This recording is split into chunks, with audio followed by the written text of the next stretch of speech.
Welcome to another English Solutions for Business and Life video. Today, we will be looking at the Global Intermediate book, Unit 6, the Grammar section. In this grammar section, we will focus on 4 topics. The first one is the passive voice. Then, we will look at articles. We will also look at reported statements and questions. And lastly, we will look at reported requests and commands. So let's begin. First, let's look at the passive voice. If we look at the passive voice, well, first we have to know what the active voice is. We use the active voice to focus on the agent, the one in green right here, rather than on the object. The active voice would look like this. My mother took this photo in Germany. Here we have an agent, highlighted in green. This photo is the object on which the action is being taken, and the action, the active verb, the verb to take. In this case, it's conjugated as took. Now, that's the active voice. We're going to look at the passive voice. We use the passive voice to focus on the action rather than on the object or the agent. The object of the active verbs will become the subject of the passive verb. In this case, the object is this photo. It will turn into the subject. How do we do this? Well, we use the verb to be, the auxiliary verb to be. And so the passive voice sentence would look like this. This photo was taken in Germany. Here, this photo is the object which turned into the subject. We use the verb to be before the main action or the active verb. And the active verb will be conjugated as a past participle. And lastly, the rest of the sentence, which we could say, we could just finish the sentence right here, or if you want to specify who did the action, you could add the word by. In this case, by my mother. This photo was taken in Germany by my mother. Now, we use the passive verb when it isn't important who did the action. We don't know who did the action, or the action is more important than the person or thing that did it, otherwise known as the agent. So again, we use the passive voice when the agent isn't important, when we don't know who the agent is, the person or thing who did the action, and when the action is more important than the agent. Now, how do you conjugate the passive voice? Well, the passive voice can be conjugated in present simple, present perfect, past perfect, present continuous, past continuous, and the future. But you don't need to learn new conjugations. Here, that's why we use the auxiliary verb to be. The active verb, doesn't change. It stays as a past participle. The only thing that changes is the verb to be. So you could say this same sentence, this photo was taken in Germany by my mother, and turn it into a present simple sentence in the passive voice. This photo is taken in Germany by my mother. It doesn't make sense, but that's how you conjugate it. Is taken, were taken, have been taken, and different forms of the verb to be. The only thing you conjugate is the verb to be, as I said. You don't conjugate the active verb. Okay, so now let's look at the next part. Let's look at articles now. We use articles, or articles are, for example, a and an and the. We use a and an to talk about something for the first time, to talk about things in general, and to refer to one of a group of things. So, we use it to talk about things for the first time, talk about things in general, or talk about one from a group of things. Now, we use the when there is only one of this person or thing, when it has been referred to before, in superlative phrases, and when we want to define which one we are referring to. Now, we don't use the articles with plural or uncountable nouns. So, neither a or an or the for plural nouns or uncountable nouns.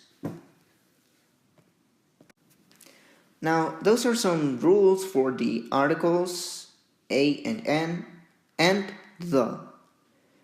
The book, well, it doesn't specify whether there should be examples for this, and these are articles that you most likely already know, so we'll not look at examples for this part. We will rather go to the next part, which is a little bit more complex and is reported statements and questions. Now, we use reported statements and questions, or reported speech, to say what someone has said. And reported speech will usually, or the verb would usually go one tense back. What does this mean? Well, it means that, for example, present simple will turn into past simple. Present continuous will turn into past continuous. Present perfect will turn into past perfect. And past simple will turn into past perfect. And so will past perfect be conjugated as past perfect when in reported speech. Will and can will turn into would and could. And also some words such as pronouns, places, and time reference will change, or sometimes change, when being spoken in reported speech. For example, instead of saying last week, you would say the week before when you're changing it to a reported statement. If you said tomorrow, you would change it to the next day or the day after that. Remember that you're saying what someone said before. So if the person said it like the day before yesterday, and they used the word tomorrow, you would say the day after that, or the next day.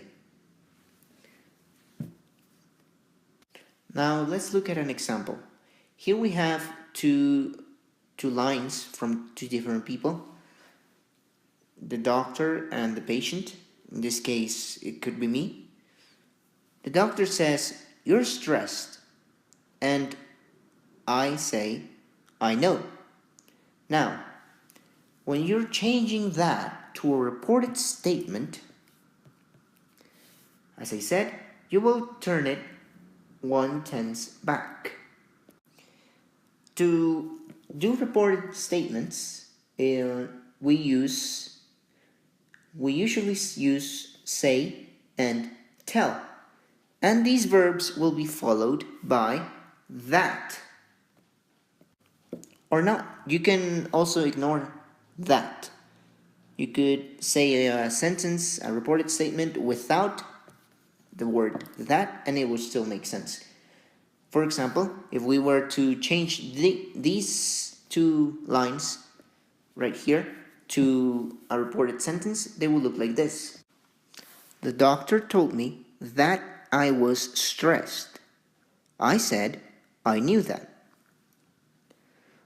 Or you could ignore that and say, the doctor told me I was stressed. I said I knew that. Here we have reported what we said over here. Now for questions, we will use the verb ask, and we will add a question word. But if it's a yes or no question, we will use if or whether. For example, the question, where are you from? Would turn into, he or she asked me where I was from. As you can see, the word order is the same as in statements. He asked me where I was from. Now let's look at the next part. Reporting requests and commands. To report requests, we use ask, then the object, and then to, and an infinitive verb. So for example, they asked me to observe my neighbors. Here the verb, as you can see, that we used is ask, and the infinitive action is to observe. The object is, in this case, me, because I was asked to do this. And well, the rest of the sentence it can change the same way. Now, in the case of commands, it's pretty similar. Actually, we can just copy this and just paste it here, down here. And instead of ask, we will use the verb to tell. For commands, we use tell. Here, instead of they asked me to observe my neighbors, we would say they told me to observe my neighbors. And that would be a command. Now, pronouns, places, and time references can also change. You can, see the past slide. We explain a little bit of this, the pronouns, places, and time references. Mostly the time references. But that's pretty much it for this unit, for the grammar section. I hope it was interesting. I hope you could understand this topic's grammar section better. And if you have any further questions, don't forget to ask your teacher about them. So, we will see you on the next video.